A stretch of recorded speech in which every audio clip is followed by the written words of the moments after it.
అందరికీ నమస్కారం. మీ వేణి యాదవ్. ఏందనంటే, మనం ఈ ప్రపంచంలో కొనలేనిది ఏదైతే ఉందో అది గౌరవం మాత్రమే.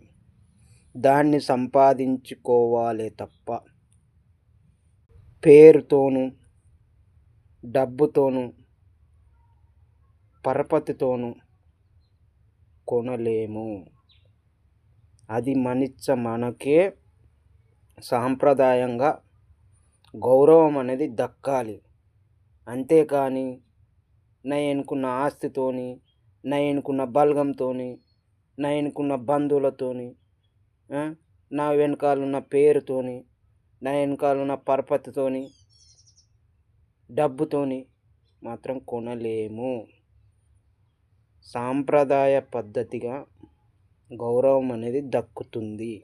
ఇది ముమ్మాటికి నిజం మిత్రమా. మీ వేణి యాదవ్.